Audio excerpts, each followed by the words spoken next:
Hello, welcome to another video, not from Allstar Garage. This is from Spitfire Hydraulics because this is the new venture, right? We've got the channel, we've got the cameras and the malarkey, and we're gonna keep going, just not with racing stuff. If you've got absolutely no idea what I'm talking about and you've only just stumbled across this, I've had a channel, or this channel, rebranded for about 2.5 years. And I did national banger racing in the UK, and it followed me in the workshop doing the cars and showing the behind the scenes that loads of us in the country do to do banger racing, and to show it's not just kicking the windows out and going racing or hillbilly motorsport or whatever else the classic car people think of it. But I've had enough and I'm done. I've done 25 years of racing and I'm signing off. On top of that, with me stopping racing and the racing community, I announced that I was stopping racing. I used to do a video on a Tuesday. That came out the Tuesday before the next big meeting we were doing at a place called Mildenhall, right? And the rumours that went around. If you're a viewer that's always watched the channel, or you're from the racing world and you've got a notification because of this, because it's 50,000 subscribers and you're from racing and you've watched it, you'll know exactly what I'm talking about. But everyone that went racing at Mildenhall on the Saturday after I gave up, there was rumours coming back to me of all sorts, and some of them are quite disturbing in a way, and I'll go through a few of them. First one, the unit I'm in now, that is going, I'm shutting down, hence why everything's a mess and everything's going. The unit I'm in, I rent off of fellow national banger driver Rob Browning. His family's farm is right here, apple and pear orchards and malarkey. This is a unit on the farm, I pay the rent to him. There was a rumour going around that I haven't paid the rent for months and I'm in financial difficulty, and he demanded that I had to pay the rent. Hello, Daniel. So that I had to pay the rent, so I had to sell everything to pay the rent. That's not true, and to be fair to Rob, he came in and said I shut everyone down that questioned it. I've never missed a payment on the rent. Another one was that another well-known driver didn't like me very much and had some heavies come to the yard and persuade me to stop racing, otherwise I would get my head kicked in. Can also clarify, that one's not true. Hello, Daniel. But by far my favourite, which I heard from another racing driver, that someone had told him, is that someone went up to him and went, "Cool, have you heard about Pete?" And he went, yeah, stopping the channel, yeah. He went, "Oh, it's terrible, isn't it?" He said, "What do you mean?" He went, "Well, he's got cancer." I can assure you, as far as I'm aware, I mean, I haven't had the prostate tickled in a while and I haven't been to the doctor for just as long, but as far as I'm aware, I'm physically well and fit. I might have a beer belly, but I most definitely don't have cancer. So I'll shut that one down now as well. The real story, the real picture, I ran a business called Allstar Hydraulics, hence the Allstar Garage. Allstar Hydraulics I've run since 2019, since before COVID. Started as a one-man band in a van. I then employed a bloke, I employed another bloke, Squirrel came on board, Ash, the other lad, came on board. There was 3 of us. We then had an apprentice for a while. We had my sister-in-law who was doing the books for a while. And everything was good and everything was fine. And we had the unit, we had 2 vans on the road, we produced a service. Although we were filming racing bits in the shed, that wasn't like we come into work and we don't do anything. We still do a day's work, and then if there was an hour or 2 hours or whatever in the afternoon, we had a bit of spare time or a lunch break, or the weather was bad and the phone wasn't ringing with the jobs, we'd fit bits in and make things work, right? But in business, if you're from business, you'll completely understand what I'm about to say. Majority of customers, when you've got a business, are 30-day month-end terms, big firms. So I'll do a job today, for example, at the start of August. They've got till the end of September to pay that bill. It's 30 days month-end, yeah? So you're always owed money, forwards and backwards. Same with me buying stock. I'll buy stock, I haven't got to pay them till the end of next month. I don't know why you need that long to pay a bill, but that's how it is. Now, what I had happen to me, one of my very good customers went pop on me. They tucked me up and owed me loads of money and shut their doors, and I got a letter from a liquidator saying they don't exist anymore. And the chances of me getting that money are 0. So, shit, that's a significant amount and it's gonna have a knock-on effect. 3 months later, same thing happens again, another big customer. So I'm owed nearly 30 grand from 2 customers. That's a lot of money, and that's a critical amount of money for a small firm of 3 blokes. So you got that, and then on top of that, you've got the normal ones that drag their heels, that don't pay, that when you ring them up and chase it, they go, "Oh, you need to speak to Susan in accounts and she's away till next Christmas." And you ring them up next Christmas and they go, "Yeah, she's in a meeting, she can't answer the phone right now." And you're always religiously chasing money. And it's just it gets to a point where you're owed a lot of money and structurally, business-wise, you've got to change things about. I was fed up with racing, have been since the end of last year. After last year, I wanted to change things up. Do the Entertainers League this year, which I started doing. Was a lot of work, did enjoy it at the start, and then it got to a point where I raced a limo that I kept breaking the prop shaft on. I ended up knocking a leg off it, and it came back, it was straight, it drove in the shed. The way the point system works, I couldn't then race that car again and score points with it because it has to be a fresh Simon car to score the 40 points. So I had to strip out a fresh car that there was nothing wrong with because I didn't have space to keep it or a meeting to take it to. Already had another limo tucked away from another meeting. And I just thought, I'm not feeling this anymore. I've done 25 years, I've qualified for a few world finals back to back on the bounce. I've done the big meetings that I want to do. And apart from racing A60, that's the only thing that was still on my bucket list to do. So racing I was a bit cheesed off with, then the business thing, all came at the same time. And I thought, do you know what, racing can piss off. And then I've got to sort the business out. Hence why this doesn't say Allstar anymore, and Dan's currently sign writing it. I started work for myself again this week, and we're changing it up. So my focus is all on work, and that's how it is. I've still got the channel, obviously, because I'm talking to you now, and this is the first video with the fresh start. So it's going to be a man in the van thing. It's not going to be everyone's cup of tea, I know. It's going to be me and the dog out in the van, on the tools. What's funny about that? So it'll be us on the van, doing some stuff and just having a laugh. And if you stick about and you want to watch the videos, it's great. If it's not your cup of tea anymore, it's not a problem. We'll have some laughs and jokes along the way, and you get to see some tongue-in-cheek stuff and me playing with long black things on a daily basis. And you still get to see me. And you still get to see Dan when he pops in to do this kind of stuff. Vinyl stickers, actually. Isn't that right, Dan? Hello. Hello, Daniel. Different scenario here. Different malarkey. Dan Klein Signs, everybody. Check him out on In paint. In paint and vinyl. That's what it's always been. Paint and vinyl. Anyway, this is a new channel. I hope you enjoy it. Let's see what happens.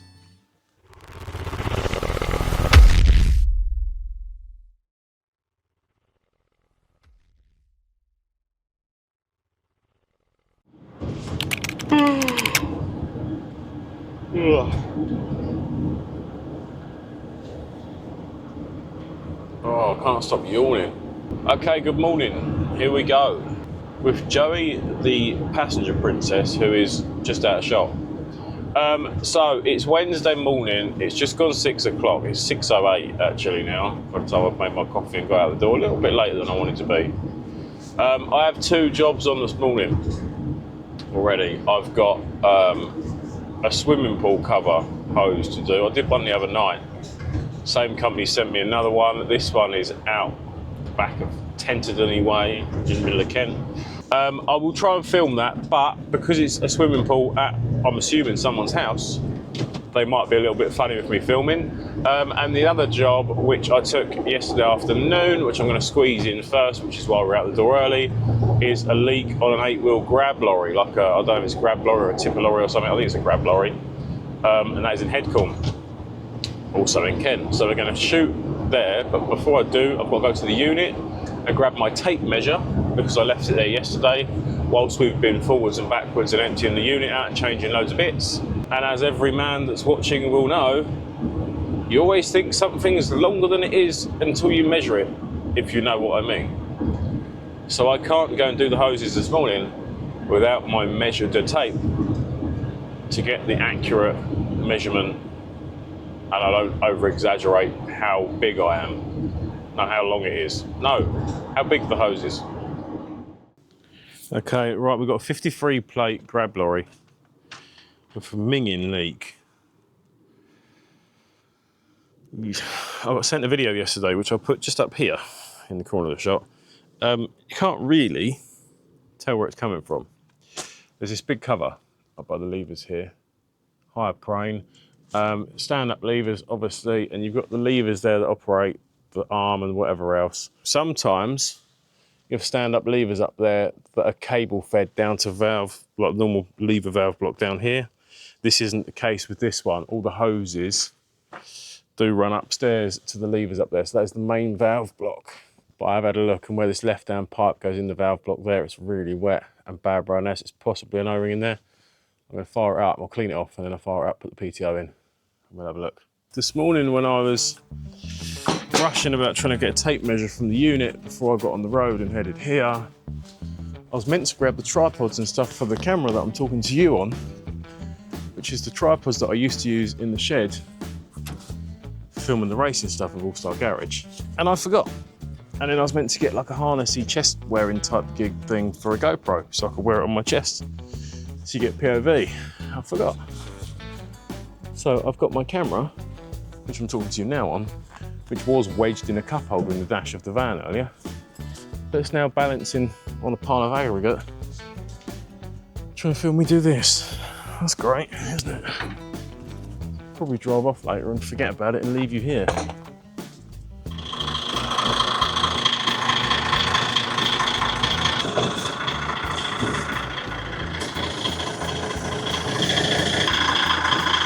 There it is, sports fans.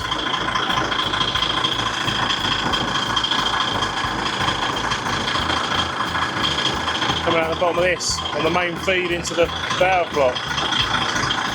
We'll turn it off, we'll strip this down, probably an O-ring or something behind here, put it all back together, try it again. These gloves I've bought are absolute shit.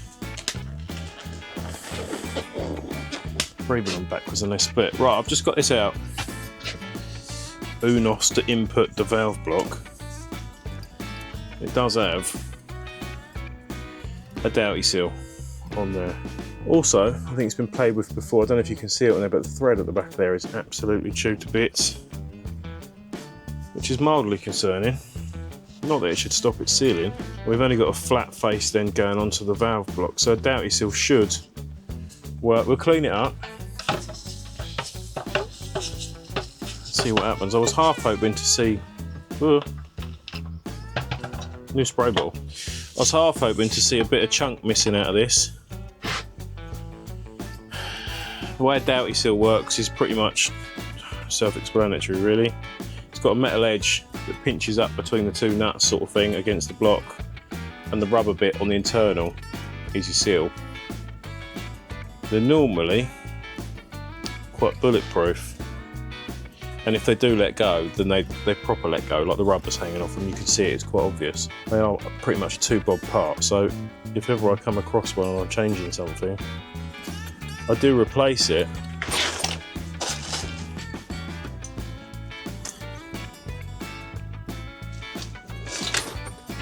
Newness. Okay, we've got the grab up and working. Now we have no leaks. We'll just double, triple, quadruple check. No leaks. Job's a good one. Nice, easy one to start the day. Latte from a coffee machine. That's nice. Bear with me, caller. Don't want to waste that. Right, let's put that somewhere I'm not going to break it. Right, swimming pool house. The lady that's here said I can film, which is great, and the house is beautiful. And you're going to see some of it in a minute because I'm going to go show you the swimming pool. The hose, as I've said before, at a swimming pool, it's not our regular, but yeah, I've done 2 in 1 week. So the swimming pool cover obviously covers the swimming pool. When you press the button, there's a hydraulic pump, like a bit like a transit tipper pump, but a 240 version. It's got a feed and a return, and it activates and it sends the oil down the line through the motor that's on the swimming pool cover, that's got ropes and stuff attached to it, and it'll pull the cover back on the swimming pool. Yeah, and then cuts off. And then when you want to go the other way, it pushes oil down the opposite pipe and turns the motor the other way, and it pushes the cover out of the swimming pool. That's done a hose, similar to the one we done the other day. It's a thermoplastic hose that's got like a nylon braid in it. It's not the strongest thing in the world. It's relatively cheap and cheerful, I would say, compared to like a normal steel braided hose that you'd use on a digger or something like that. But as we found last time and this time, as soon as they get a pinhole in, they're game over. The one that we done the other day was, I put pictures on Facebook and stuff, a mouse had gone down. They've obviously sitting a bit of ducting underneath the patio, and a mouse has gone down in there because it's nice and warm when he's eating through the hose. The hose I'm going to replace it with, normal 2-wire hydraulic hose, has got a steel braid in it. The mouse can't eat through it. I'll go and show you the situation we've got and then the way I'm going to get the hoses out. These can be a bit of a pain in the arse. Depends on the ducting that runs under the patio. And you've got two hoses. When they've been put in, two hoses have been taped together and they go through as like a pair, and they can catch on things and act like a barb. And if that breaks under the ground, we've got a really big problem. The patio's got to come up. So hopefully it doesn't result in that. Right, this is the pump house for the pool. These are the hoses that are on here, the thermoplastic ones, albeit way too long. So they must have bought them as a kit. I assume they're a certain meterage. The ones the other day were 15 metres. These are probably relatively similar. I've marked it here for the new hoses because we don't need all of this length. So I'm going to cut that there on the new ones, and then it feeds into there. That's your feed and return on this pump and tank thing, right? They run down there, if you can hear me, and they go through that bit. There's like a soil pipe down there. I don't know if you can see it. In the ground down there, they run into that bit of 4-inch soil pipe, and they go that way across the patio. And if we come out of the pump house, here's our beautiful patio. Massive barbecue. And our swimming pool. Now over here, if we go down in the hole, here's the motor. And then we've obviously got the feed and return on there as well. I've undone them already, marked up which one with the white tape and the white tape on here so that I'll get them around the right way. I've undone them, I'm going to tape them together, and then I've got a big long leader hose that I've stretched out. Hopefully by putting the hose on the end of that as I pull it through, I can then make the new one, reattach it to the leader hose, pull it back through again. It's the easiest way rather than using a bit of rope and getting the hose stuck, so hopefully it's going to work. I'm going to stop waffling and get on with it.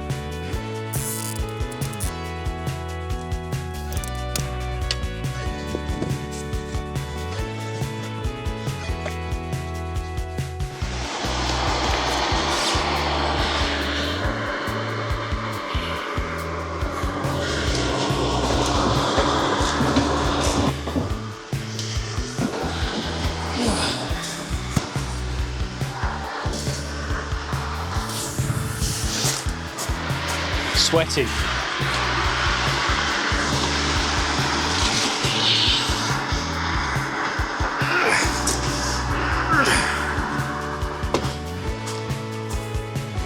Little bit by little bit. Do about half a metre and then it goes tight. Okay. Okay. Here we go. It was in that cartoon of the rabbit pulling the carrot out of the floor and falls on its arse. I think that might be me. Oh, that's better. Just changed how I laid the leader hose out on the patio. It's made a massive difference. Oh yeah. Many goods. Here we are. That was about 915 times easier than the one I done Monday night. We like that. Woohoo!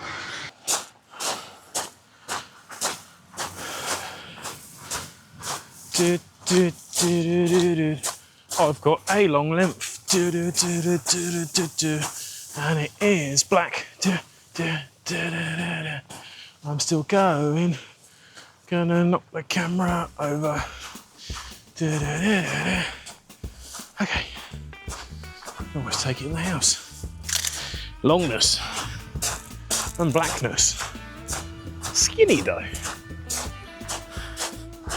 Not a good girth on it. Okay, oh yeah. It's a rude joke in there somewhere.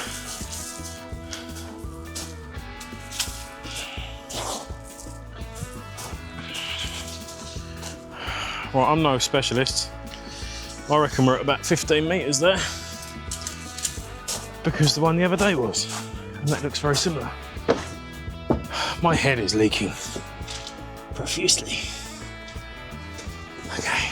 Right, as previously mentioned, I'm not going to use thermoplastic hose to put back on it. I'm going to use a brand new reel of 2SC06, which is 2 wire, as in 2 braids of steel in the hose. It's got a better pressure rating, not that it would matter for a swimming pool, but primarily metal braid, much stronger. The SC, the C in the SC stands for compact. You can get this size hose that's chunkier.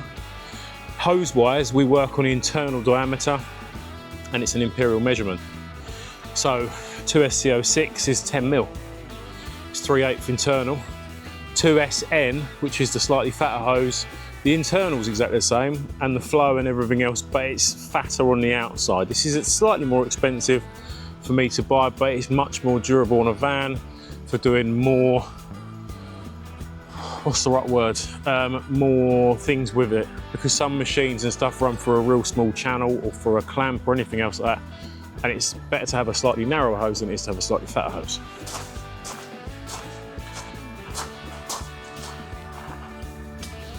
Oh no. Oh, that's all gone wrong. I find anyway, a lot of people like using 2SN, slightly chunky one, because it is a bit cheaper. It's a bit more of a budget friendly hose, but especially this type that we're using here is called like a smooth cover. It's a lot more durable, it puts up with a lot more shit. You can get like almost fibery type covered hoses, and as soon as you rub them on anything, they take chunks out of the hose. This stuff's a lot more susceptible to being knocked about and dragged through a bit of ducting under a patio. Okay, that's the end of the line there. Cut that.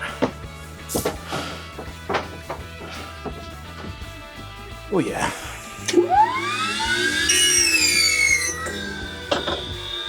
And we go again.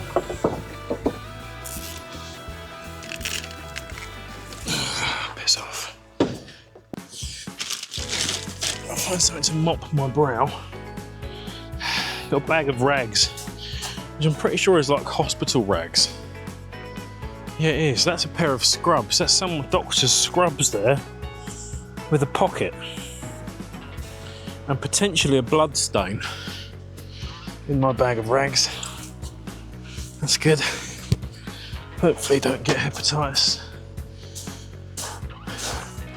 Look how crap these gloves are, look. Who crapped the glove?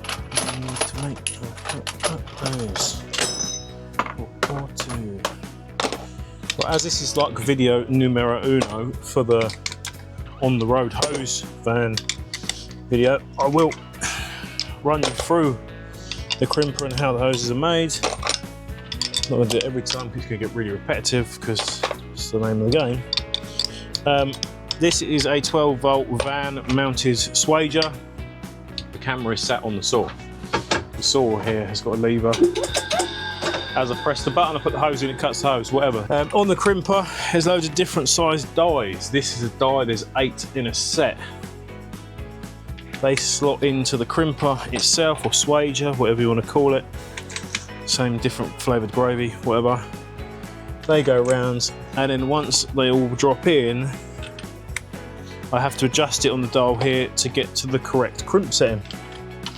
The crimp setting is very important because it determines how much I squash the ferrule in the end of the hose to hold the fitting in the end. And everything is different as per hose and ferrule. Hose and ferrule goes together. The fitting, the actual hose fitting, I use what's called a 2-piece fitting. That is the hose fitting that goes in the end there with the tail on it. And that is the ferrule. They lock together like that crimping end of the hose. You can get 1-piece fittings that you take off the shelf and it looks like that already. You put it into the hose and squash it down. But on a van, it makes everything heavier, because where I only need to carry a vast abundance of 2-piece hose tails and then 30 ferrules, if you had everything in a 2-piece, you'd have like 1,000 fittings on the van that are twice the weight. Does that make sense? So, and I just prefer them anyway. It's a lot neater, a lot nicer. But what I was getting at is every hose. So this hose that I'm using here, it's Intertraco. It's one of the best ones that you can get on the market. Intertraco 2SC smooth covered hose. This is what I was saying about the braid in it. I don't know if it'll focus. Possibly. There's 2 bits of steel braid in that hose there. And this is good for 5,000 PSI. So the ferrule and the hose go together, and then there's a crimp spec as to what I can crimp that to. A lot of people go, oh, can you just cut and shut my hose, mate? Or there's a hole, can you chop the end off and do it? Technically, I suppose you probably could.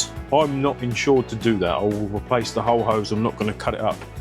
And A, I don't make any money by selling the hose, and B, I'll use my ferrule with someone else's hose that's got a different crimp spec. That could blow off it, or a coupling could blow off the end of it, hit someone in the head or whatever else. And with 5,000 PSI behind it, it's like getting hit in the head by a bullet. Which doesn't happen very often, don't get me wrong, but the right crimp spec for the ferrule and the hose together.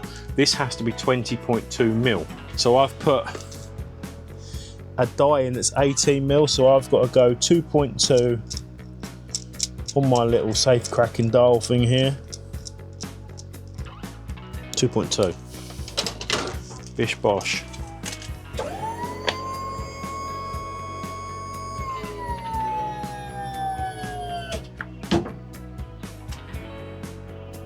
.2.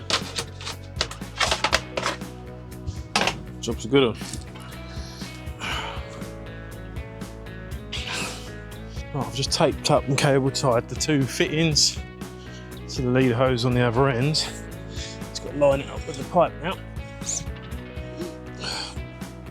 Should be about there.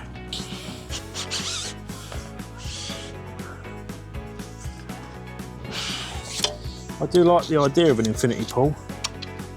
I think the realisation is that I could probably just about afford an infinity paddling pull. That end is on. As long as I plumb it in the right way round the other end, well, it doesn't matter because I can always swap them over the other end. We should be done in it. I'll leave the cover off for a minute so I can check for leaks and stuff when we're at the stage of testing. Move some of this oily crap.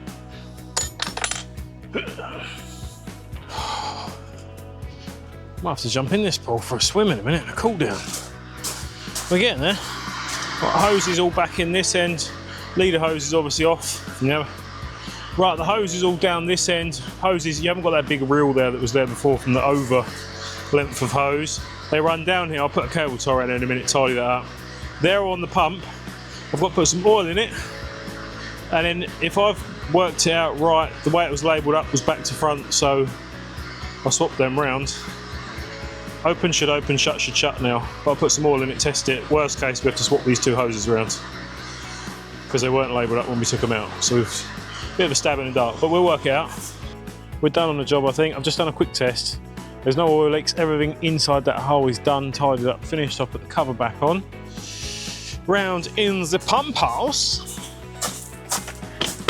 Everything here is back to normal. All runs around the back and down into the hole, down the pipe, under the patio. I don't know which light was.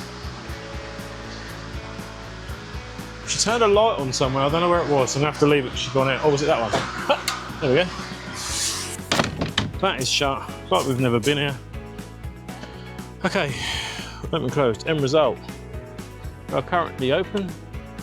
So if we press the close button, we now have a pool cover that works.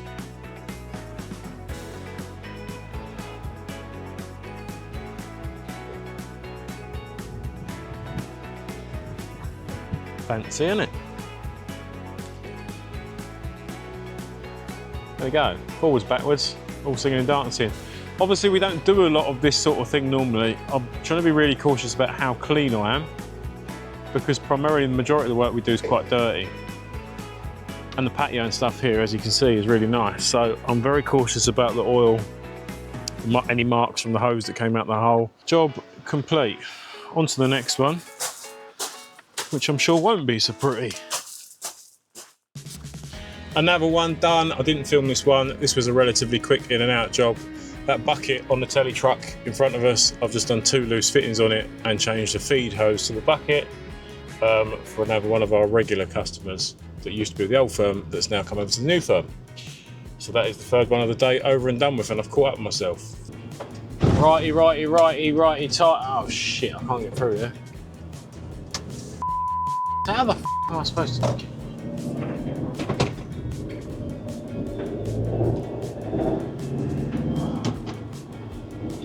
That's annoying. Road's closed. Right, 3 jobs down, and I've had a bit of lunch. The dog's had a drink and a lunch and a poo. And we've just had a phone call from one of my old sponsors from racing, 5 Oak Green Garage. Come on in. Why can't people... Right, we've done 3 jobs this morning and then I had to shoot to the unit, the old Allstar unit, and grab some oil. I'm still in the mix of moving stuff, as I've already mentioned, from the unit to obviously new ventures, stock-wise, that I've managed to transition over. And where I've sort of jumped in this van this week and gone to work, I didn't realise it didn't have much oil on it. We carry like 80 litres of oil normally on the van. And I saw 4 drums, but 3 out of the 4 were empty. So I've just gone back and grabbed some more oil.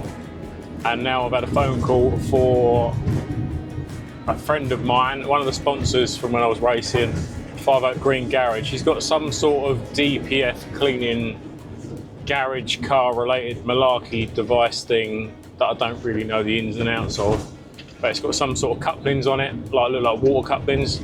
So he's asked me to come and have a look at them and see if I can order some up. So I'm going to shoot there, and then we just had another one come in for a farm up the road after that. So that puts us on 5 jobs today, which is a nice steady day. We don't mind a bit of that.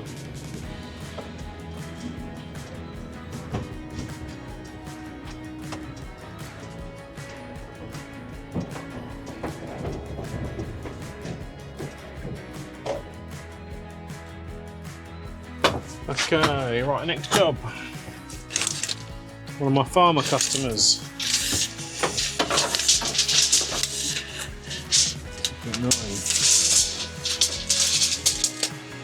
Little trailer hose that they want doing. They like to keep spares. So I've just done that because the old one they've snapped the fitting off of. And it's pretty worn out anyway. That is now in the bin. They also want this little bad boy that they've snapped the fitting off. Banjo fittings. Completely different looking fitting if you've never seen one before. Easy enough to do for us.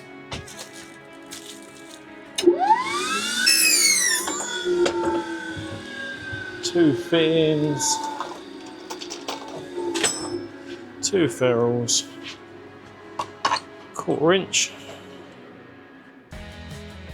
Yeah, slightly on the dog wonk. Gotta make sure they're right, because if I put them parallel and they're not parallel, then they won't sit on wherever they've come off of very nicely.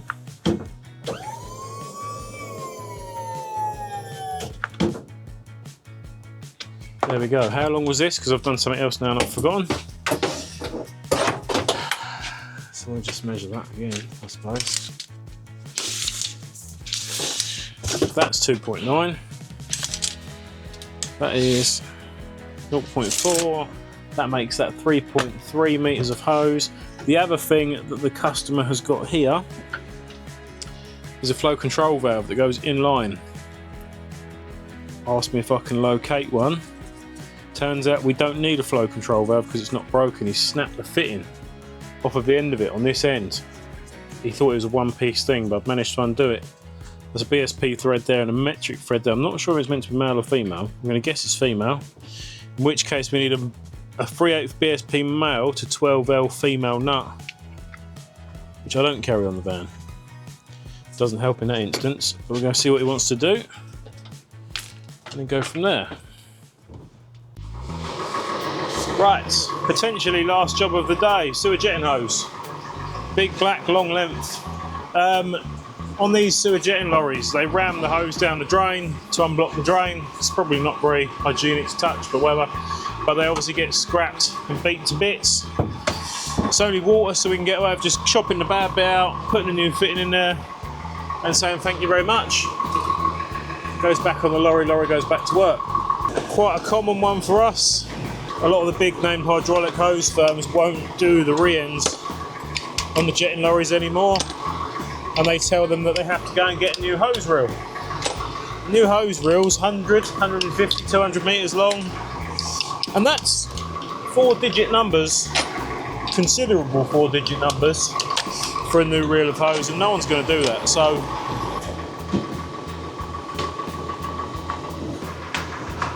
there we go. Jetting hose re-ends. Change of plan. I thought I was done and now they've just found another one for me to do. Smaller hose.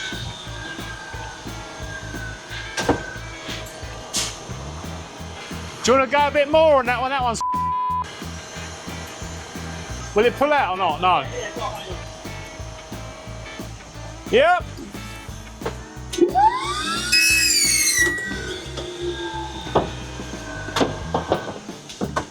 Oh no, water everywhere on the manor. There's no hole in this one where I've just found a few bad bits, but where it's been down the drain so much, the nut is completely rounded off to go between the leader hose and the jetting hose. The gully wagons, or drain suckers, or whatever you want to call them, most of them will have like a different coloured hose on the end. It's called a leader hose because when they're jetting the drains, there's like a massive amount of water pressure coming out of that hose. Man thinks I'm talking to myself. And as they're pulling them back out the drain, you don't want that to still be jetting when you come out. So they see the colour change on the hose and then they turn it off.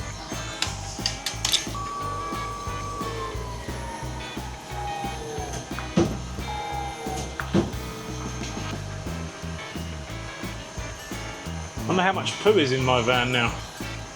Doesn't it smell like poo? I'm going to go with the theory that I'm hoping it's been down water gullies instead of poo drains. Feces all over my van. We don't need the feces. There we go. Job done. Get out. Feces juice. Drain Ming. Ugh. Is this bum poo on the hose, or is this?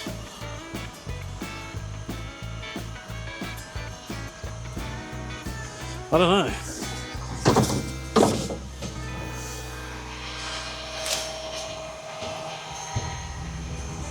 Ooh. Questionable.